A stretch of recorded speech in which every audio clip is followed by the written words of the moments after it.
Do you have any tips for YouTubers just starting out? I could be answering this question for hours, but yeah, don't think that you have to go to an expensive school to be a good artist. So many amazing courses online. What do you do when you get art block? What are your favorite TV shows or comics? What drawing tablet do you use? I'd say if you're addicted to working, then YouTube life is right for you. Back before I started an art YouTube channel, there are so many questions that I wish I could have asked someone who was running an art channel themselves and making a full-time living doing it. And now that this channel's grown to a point where I'm making a full living running it, I figured I should open it up to my subscribers to answer their most pressing questions about what life is like as a full-time YouTuber, or about art and how I got to the point in my art I'm at now, and what they can do to improve, and just about me personally. I'll split up the questions into those three categories and I'll time code it, so if you want to hear questions about a specific topic, you can just jump to that part of the video. And of course, this is also to celebrate hitting 100,000 subscribers. Thank you all so much for subscribing and being here and being along for the ride. This channel becoming my full-time job has just been such a dream. It's so incredible. And for anyone that doesn't know me, my name's Christian Pearson. I worked for 7 years as a professional illustrator and animator before leaving my job to run this channel full-time about 3 or 4 months ago. But let's jump into the questions, because I'm excited to see what people have got for me. Why did you decide to do YouTube for a living? So I've always really wanted to work for myself in whatever creative field I was in. I originally thought I wanted to be a special effects artist, then a director, editor, then an animator, and eventually an illustrator. But I always really wanted to be self-sufficient and work my own hours and be able to make whatever projects I really wanted. People who are subscribed to this channel will know that when I first got out of school, the company that I'd been working for as an animator and illustrator shut down, so I decided to take some time and self-publish a book series called Multiverse Tales, which, it's here somewhere. Multiverse Tales, which of course that project kind of ended up tanking. I stopped enjoying it after a little while and I wasn't making any money at it, so I went back to working full-time as an animator and illustrator for other people. And I eventually ended up working at the Score Esports YouTube channel, which was my favorite job that I've had before this. I was getting to animate and draw lots of weird gaming video kind of stuff. It was really fun. I worked with some great people. And once I'd been there for a while, I pitched a series called Animated Clash of Characters, where we were going to take esports characters and pop culture characters and animate them fighting and talk about who would win in a fight. And it was really, really fun to animate. I was so into it and so passionate about it. But our audience didn't really end up liking it, so after about 4 episodes, we had to cancel that series. So it's totally the right call, but I was obviously kind of bummed about it because I was so passionate about those videos that I decided, you know what, I am going to start running my own YouTube channel, build it up on the side, so that I can decide for myself whether or not I'm going to keep a series going, see if I can get an audience for it. Basically, it boils down to I wanted full control over what I was working on. What's it been like as a YouTuber so far, and do you recommend it to anyone? So I definitely would recommend it to anyone that wants to work for themselves and be self-reliant, but there has to be a little bit of an asterisk on that, because you really have to be very addicted to your work and to working in general to get a YouTube channel up and running with a big enough audience. I mean, that's obviously different for different people. Some channels can just blow up out of nowhere, and there can even be lots of channels that just go on for years and years and take ages to build up their audience. This channel built up relatively quickly. It took about a year to go from 1,000 to 100,000 subscribers, but in that time I was working 70 to 80, sometimes up to 100 hours a week trying to build this channel, because I was working 40 hours a week over at the Score Esports. And then I was coming home and working way more hours trying to build this channel, putting out 2 videos a week. And there were so many times where I thought, is this even possible? Am I doing something wrong? What should I be doing differently? Is this gonna take years and years? Do you have to get really lucky? And the main thing that I did that really got me through it all was I'd made a decision when I started this channel that I was not going to give up on it. I was going to keep going until it was my full-time work. And even now that I'm running this channel full-time and not doing any other work, I still work sometimes around 60 hours a week. So basically I'd say I definitely do recommend it to people if you really, really love to work. And you have to be making videos that you're really passionate about. Which won't necessarily be every video. You're probably gonna make some that you're making specifically because you know that topic is hot right now or something. But yeah, I'd say if you're addicted to working, then YouTube life is right for you. What's the hardest part of being a full-time YouTuber? That would probably have to be...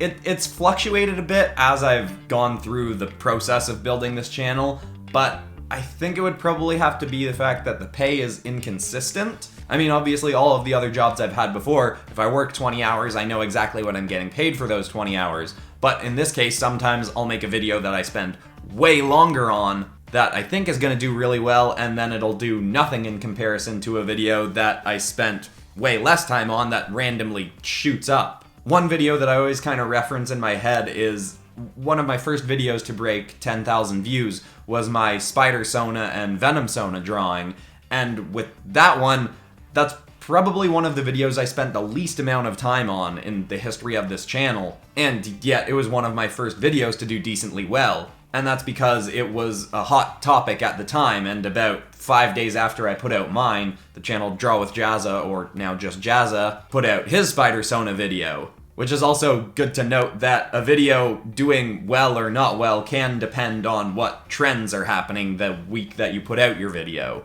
And, well, yeah, I'm saying that is one of the hardest parts. It can also be really exciting when you do something like the Inktober in a day video that I did, which I went into that really nervous about the art in it because I don't do a lot of traditional art. But I was really confident that it was a great idea and a video that could do really well, and then I put it out and it did do really well. There's few things in life better than that feeling of going, I know this is gonna do well, and then it does do really well. What is your plan B if YouTube dies?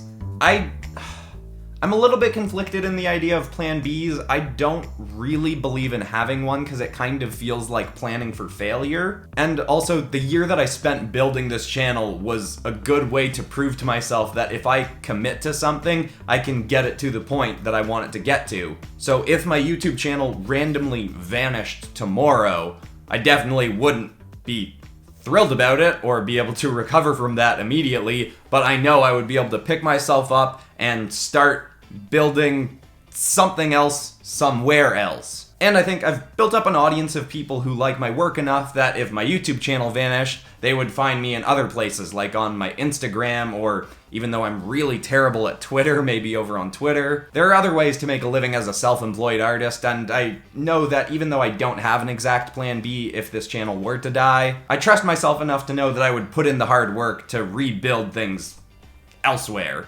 Do you have any tips for YouTubers just starting out?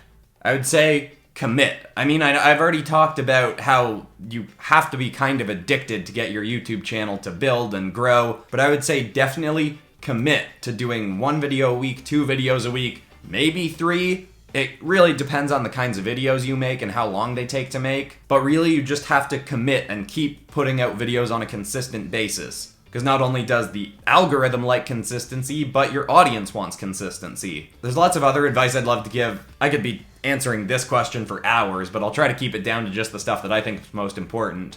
Something that I kind of take for granted is the fact that I'd wanted to be an editor for a little while. So even though my video editing is nothing particularly special in this, I understand editing enough to keep a consistent flow to the videos a bit. And also, the thing I do where I cut in and out a little bit kind of helps give that idea that there's 2 cameras, even though it's not. I'm just shooting stuff on my iPhone with a shotgun mic. But doing something like this, cutting in and out, just adds a little bit more movement and keeps the video a little bit more lively if you're doing something like a video where you're just going to be sitting there talking, like this one. Also, listen to your audience. Your audience knows what they want. And while you can't make videos based off of every suggestion, if you see a suggestion that you kind of like, that a bunch of people in your comment sections have liked, make that your next video. Obviously, you have to factor in things like, is it a currently topical thing, or is it something that's manageable to make in the time frame that you have? But yeah, I'd say listen to your audience, and definitely,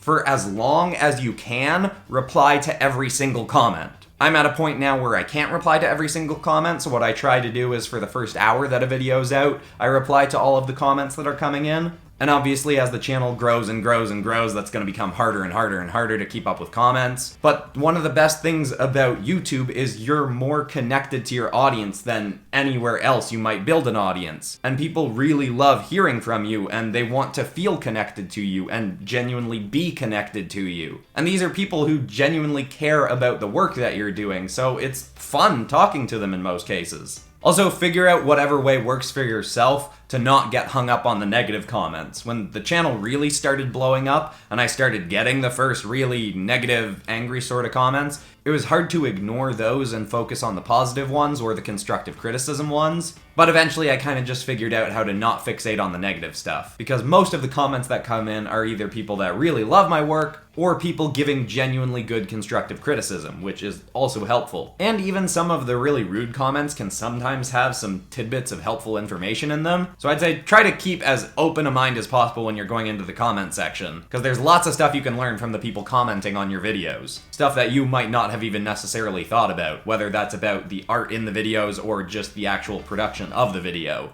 Who is your favorite YouTuber? Mr. Sunday Movies. He's the person I've been following the longest. I mean, I guess some people probably would have thought that one of my favorites is an art channel. I do follow a lot of art channels. The ones that I'm most likely to watch are Lavender Town, Ross Draws, Draw with Waffles, or Casey Golden. But my favorite YouTuber by far is Mr. Sunday Movies, who does lots of comic book movie news kind of videos. My favorite series of his is Caravan of Garbage, where he and his friend Nick Mason either play an old video game or read an old comic or watch an old movie related to some kind of movie or show that's coming out currently. And a lot of the time talk about why it's really bad, or sometimes talk about why it's really great. Just talk about it in general. He's also got a podcast that I listen to a lot, The Weekly Planet. I just love all the kinds of videos he makes because I've gotten attached to his and Nick Mason's personalities. And that's really one of the big things about YouTube. A lot of the time, the reason someone's gonna follow you isn't necessarily for the kinds of videos you make, but because they get attached to your personality and they think you're fun and they like listening to you. I mean, a lot of the time when I'm watching Mr. Sunday Movies videos, I'm not actually watching them. I have them going in the background while I'm working on something. So I'm kind of just listening to them.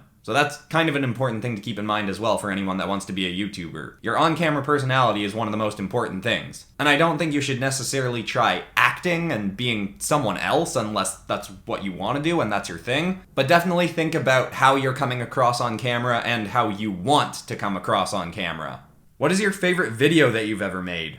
I think I would have to go with the first episode of Overwatch characters as Dungeons and Dragons characters.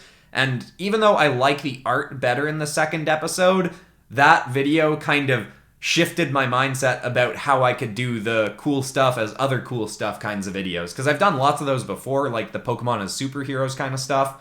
But doing the Overwatch characters in Dungeons and Dragons and actually taking the time to develop the stories for the characters and how I would integrate them into the Dungeons and Dragons universe really brought me back to my love of storytelling, and because I did fewer drawings, I could spend longer on them and make them better. That felt like a turning point for this channel to me personally. And I'm definitely going to do lots more videos like that in the near future. And the video that's going to come out 2 days from now, on Monday, is going to be Overwatch Characters and Dungeons & Dragons Episode 3, because it's been very requested, and I'm super excited for it, so make sure you're subscribed to check that out. But yeah, I was really happy with how that video came together. But I also really love that video I did with Ollie the other day. That was kind of more vloggy format, and I inked and colored his drawing. That one was really fun to make, and I really loved it. The video didn't do that well, but I think it's a really fun video, so if you haven't seen that one, I recommend checking it out. There are lots of other good YouTuber questions, but a lot of them I feel like I kind of answered mixed in with the ones that I have talked about. So now I'll move on to questions about my art and art in general. What do you do when you get art block? So I listened to a lot of motivational speeches while I was working and building this channel up, and one thing that really stuck with me that I don't know if I'll be able to relay it super well, but was someone talking about the idea of writer's block and how if someone says to them, "Oh, I have writer's block," their response is, "I don't believe you. Show me 50,000 pages of bad writing and then I'll believe that you have writer's block." So basically the idea is just keep going. What I specifically like to do is just commit to a drawing, a full drawing that I'm going to finish. And of course, that's a little bit easier for me when I'm making stuff for this channel because I know I absolutely have to do some artwork to put out every week. But even in my spare time, if I'm working on something, I'll say, okay, I am going to draw Blastoise and Cyborg teaming up and commit to finishing that drawing. Even if I get partway through and I'm thinking, oh, I don't know if I'm enjoying this, just keep going, get it finished, because you're gonna appreciate that you made it when you get to the end. And also, you just really learn a lot from doing finished artwork and going from the rough stage to the less rough stage to inks to colors or whatever your art process is. Basically, if you've got art block, just commit to making a piece of art that you think you will really, really like when it's finished. Did you go to art school or study art, or was it something you started in your spare time? So I definitely started doing it in my spare time. Like most people who want to be artists, I started out as a kid just drawing lots of superhero stuff, especially after I saw the first Spider-Man movie in theaters when I was a kid. I then started reading comics a bit more, and I started drawing little comics and giving them to my friends. But then I also kind of went to a point where I started wanting to be a filmmaker more than an illustrator. So I went to school at Concordia University in Montreal for film production, and then over my summers I was working full-time as an animator and illustrator, started realizing that I liked animation more than doing on-set filmmaking. So I switched in my last year to do a year of the minor in animation, and I fought my way into a bunch of different drawing classes while I was at school. So I kind of half went to school for illustration and animation because I was mostly there for film production, but I'd definitely say most of the stuff I've learned from online courses. I'm a big fan of online courses, and you know to trust me even more when I'm saying this now because this video is not sponsored by anyone, but I genuinely am a huge fan of courses that I take on Skillshare and Udemy and anywhere else I can find them, even just here on YouTube. In the description of this video, I'll put links to some of my favorite courses I've taken. One that really helped me out early on is by a guy named Neil Fontaine. It's something like a 65-hour anatomy course, and that's just 65 hours of video, and between a lot of the videos you have to pause and work on stuff for about an hour, and it can be a really tedious course, but if you want to get good at drawing anatomy, superheroes, characters in general, you really have to grind through some fundamentals to get good. But yeah, don't think that you have to go to an expensive school to be a good artist. There's so many amazing courses online. What drawing tablet do you use? And I guess I should say what software I use, because people are very often asking about what kind of tools I'm using in general. I've for a long time been using Barry here, my Cintiq 22 HD. At the time when I got him, I was deep into the Flash TV series, so I named him Barry. I'm a big fan of this guy. It's a really old model now, but it works super well. The only downside of it is it's 1080p, which obviously at the time it was made wasn't a downside, and honestly I don't really consider it too much of a problem nowadays. Even though there's way more high-resolution tablets out there that I could get, I really don't have any problems with just 1080p. So yeah, Cintiq 22 HD, I really love it. And then lately I've also been using my iPad for some videos, and this is what I use more if I'm, on a train or plane ride, or just want to go work and draw something in a coffee shop or something like that. My go-to for drawing on the computer is Sketchbook Pro, which is free and I really love. I've got a few videos on how I use it for drawing and specifically my coloring process in it. And then recently on the iPad, I've been using Procreate as suggested by a bunch of people. My last drawing video, the Justice League as Harry Potter characters, I used Pro Tools. I'm still debating how I like it from a video production standpoint in terms of recording the time lapses, but as a drawing software, Procreate is really great. What is your favorite drawing you've ever made? It's obviously kind of hard to pick, but I think I'd have to go with this drawing right here, my Scarlet Spider-Verse Juggernaut drawing, which I did for a coloring tutorial on this channel. I actually drew it twice because the first time I did it, I liked a lot of things about the drawing, but Juggernaut's back and shoulders were really weird and wonky from what I remember. So I decided to draw it again, came up with that, and I really loved how that one turned out. What is the hardest drawing you've ever made?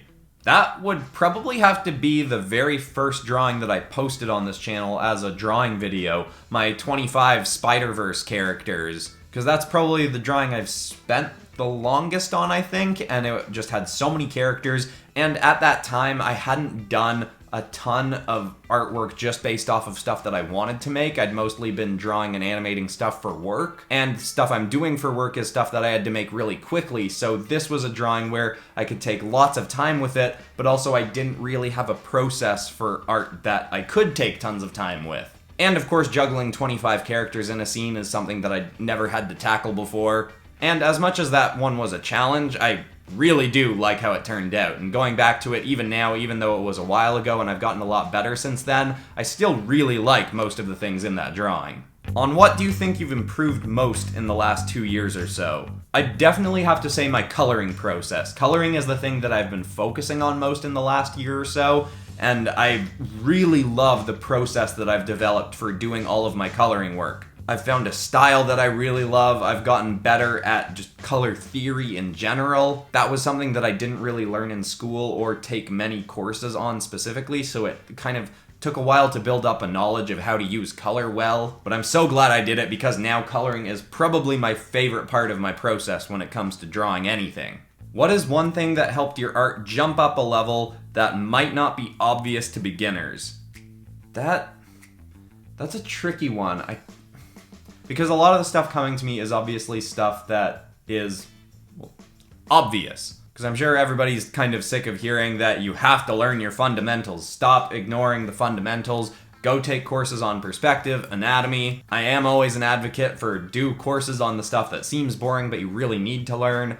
But stuff that isn't as obvious, it's hard to think up. For one thing, I'd probably say line weight. It's something that I didn't really think that much about early on, but using different thicknesses of lines can really sell how something is closer to the audience or farther from an audience, or maybe there are smaller details mixed into the body that shouldn't be as obvious or prominent as the outline of the character. That's another thing that I never really took a course on. I just kind of picked up on it from watching other people's art channels, but it's definitely helped out my art personally for the style of art that I want to make. Also, I'd probably have to say composition. Composition wasn't something that I naturally seeked out to learn how to do better originally. It was something that I just kind of eventually realized was important to me as an artist. Figuring out how to get people's eye to go through an image in the way you want or focus on the spot that you want. If you're doing fully rendered drawings, composition is a really important thing to practice because if you're gonna spend a lot of time on something, you want people to focus on the right parts of the image.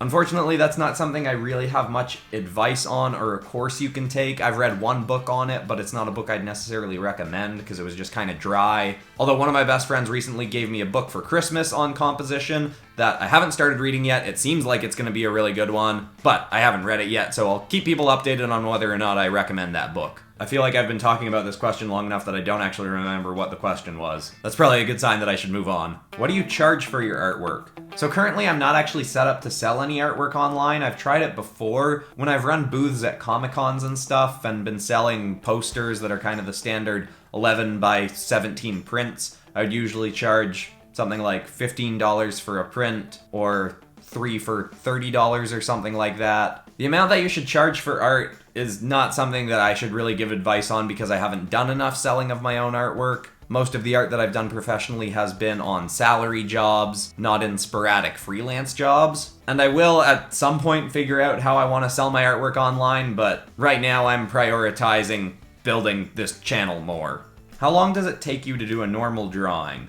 So that's something that's fluctuated throughout my year of doing YouTube art. Early on, I was spending about an hour per character drawing, and obviously this is something that will also depend on whether I'm just drawing a character or drawing an environment or drawing a bunch of characters. For the stuff I've been doing lately, like the Overwatch characters in Dungeons & Dragons or Spider-Man characters in the Star Wars universe, where I've been doing 4 drawings per video, those drawings have been taking between 2 and 3 hours each. And if I'm gonna do a fully rendered drawing with an environment and everything, probably 5 to 6 hours if there's one character in it, probably more and more hours depending on how many more characters I'm adding. But it'll also depend on if I'm doing experimenting in the drawing. For instance, in that Justice Leaguers in the Harry Potter universe video, that Wonder Woman drawing, I was doing a lot of experimenting while I was drawing it, so it probably took closer to 4.5 hours. Yeah, it really depends on a whole bunch of different factors. Would you consider starting a new comic or novel series, and if so, how soon?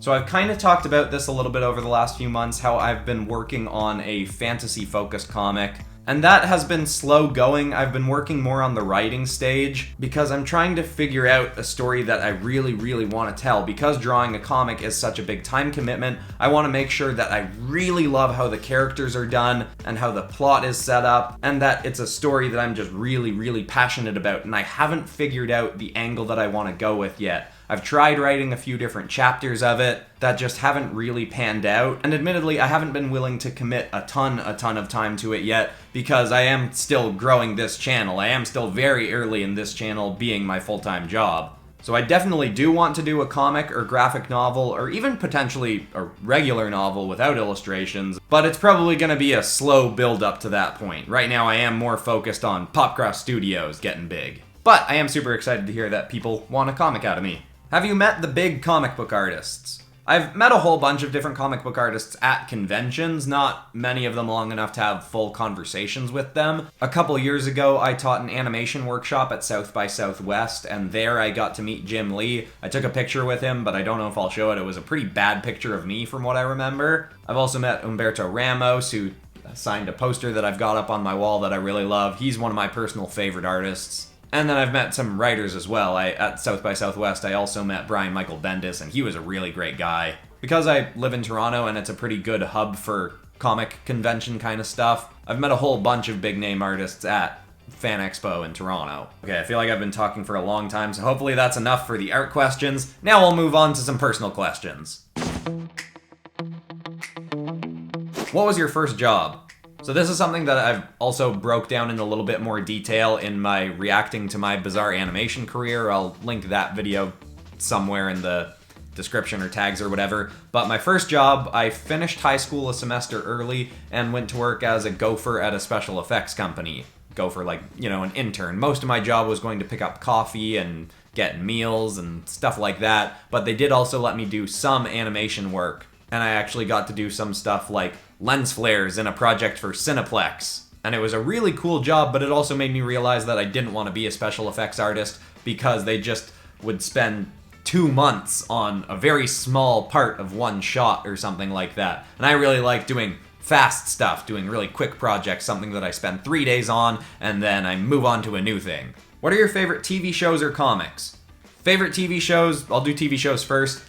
Definitely It's Always Sunny in Philadelphia. I'm a big fan of Black Mirror, The Marvelous Ms. Maisel. BoJack Horseman's probably my favorite animated show. I also really love Teen Titans Go, and I don't think people give that show enough credit. It's kind of like It's Always Sunny in Philadelphia, but targeting a younger audience. The characters are all really terrible people, and there's a lot of really clever meta episodes where they make fun of storytelling practices and superhero stories in general. If you've avoided that show, like I admittedly did for the first 2 years it was out, I highly recommend taking a look at seasons 2 or 3, because there's a lot of really clever stuff in there mixed in with, you know, some dumb fart jokes and stuff. But yeah, my big go-to #1 live-action show, Always Sunny in Philadelphia, an animated show, BoJack Horseman. It's a really depressing show most of the time, but it's also really great. I've talked about my favorite art and comics in Illustrator Reacts a whole bunch, but let me rattle off a bunch of my favorites right now. We've got the New 52 Batman run, which was really fantastic, specifically the 0-year volumes. Also done by Scott Snyder is The Wake, which was a really great sort of horror sci-fi comic. I'm a huge fan of the Superior Spider-Man run where Dr. Octopus took over Spider-Man's body. I also really love Seconds by Brian Lee O'Malley. That's a really great comic. He's the guy who did Scott Pilgrim. Claus, which is an Origin of Santa Claus book written by Grant Morrison and with art by one of my favorite artists, Dan Mora Chavez. That one's really fantastic. Scott McCloud has done a bunch of really great stuff, but one of my favorites of his has probably gotta be The Sculptor. And finally, I'm making my way through Invincible right now, which is a really great sort of story about not exactly an alternate version of Superman, but kind of inspired by that idea. What's your favorite style of music? I'd probably have to go with musical soundtracks. I'm a huge fan of musicals. Currently, I'm listening a lot to The Great Comet of 1812. The Beetlejuice musical has surprisingly fantastic music. Waitress is really great. Wicked, Hamilton. I'm a huge musicals buff. I love musicals so much, but outside of that, I also like a lot of pop punk and electro swing. Because the core of the music I used to listen to was pop punk, I used to describe my taste in music as whatever a 15-year-old emo girl would have listened to 10 years ago. So a lot of Panic at the Disco, Fall Out Boy, My Chemical Romance, stuff like that. But my main go-to is musical soundtracks. What is your favorite film? That's a tricky one, obviously, because there's so many movies that I really love. I'd probably have to put Princess Mononoke at the very top, but the other movies that are coming to mind are things like Nightcrawler, Captain America Winter Soldier, Thor Ragnarok, Hellboy 2 The Golden Army, anything by David Fincher, most movies by Denis Villeneuve. Rocket Man is creeping its way near the top of my favorite movies list. Basically, the big draws for me in a movie are superheroes, musicals, and any movie with really, really well done character development. Do you have a girlfriend? I do not, and I very rarely date. Because I'm kind of a workaholic, I have limited free time, and what free time I do have, I usually reserve for my friends. I have an incredibly fantastic group of friends, or time with my family, which I have a very supportive family who's always supported anything that I wanted to do.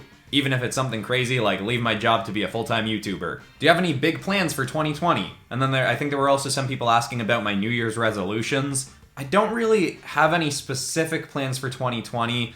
I'm still kind of in the process of, because I'm still building this channel, and I'm starting to get to a point where I'm finally confident enough that this channel is growing at a good rate, I'm starting to think about what I want to do next. Obviously, a comic is a possibility, but I don't really know. I know I want to tackle something else big, but I haven't really decided what yet. But also, I am going to be going to VidCon in June. I think VidCon's in June. So if anyone's in Anaheim for VidCon this year, come, find me somewhere and say hi. That should be a lot of fun. Probably also going to go to Disneyland while I'm there. What's your favorite Pokemon and why?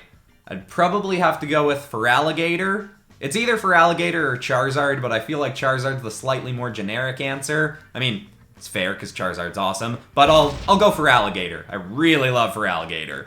Can't believe I haven't done Feraligatr as a superhero.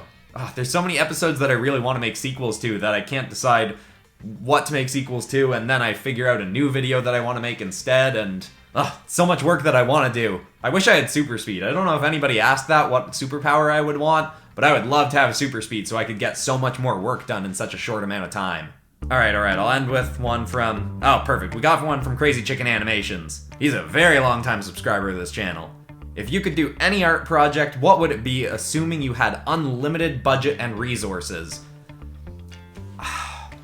That's a tricky one, because a lot of the stuff that I want to make is stuff that I can do pretty easily, like a lot of really cool mashup ideas I've already done on this channel. But in terms of a big scope art project, thinking back to when I wanted to be in filmmaking more, I've always really loved the idea of doing a superhero musical, because it combines my two favorite genres. I don't know that I would ever actually try tackling that because I don't write music. So outside of a superhero musical, which I think would be super cool, I'd probably just have to say making a full graphic novel. And that's not something that will necessarily take much money to make, but it's something that's going to take a lot of time, and I'm excited for the day when I'm finally ready to commit to spending lots of time on it. And it helps that when I do finally do that, I can make videos on this channel about it. But alright, there were so many questions. I hope I answered most of the ones that people really wanted to hear. Also, once again, I just want to say thank you all so much for being a part of this journey, being subscribed to this channel. I love reading people's comments and interacting with people. I'm gonna try keeping on replying to comments because I love chatting with all of you in the comment sections. But obviously I can't reply to everyone. The channel's growing and growing and growing, so I'm sorry about that. Also, as a thank you to everyone who's been a longtime subscriber of this channel and people who watch all the way through the videos, in the description of this video, I'm putting a link to 7 of my personal favorite drawings that I've ever made. Because I'm not selling art online, and there's lots of people that have been asking where they can buy my artwork, I felt like I should give people some way to get my artwork, so at least this is something. They're super high resolution images of the drawings I've done. You can download them and print them out if you want a poster of my work. It's my way of saying thank you so much for being a member of the PopCross community. This job is seriously a dream, and I'm so excited to see where this channel goes in the next year, 2 years, 5 years, and so on. But that's all for this episode. I've been Christian Pearson, this has been PopCross Studios, home of the nerdiest art videos on YouTube, and I will see you all in the next one. Goodbye, everybody.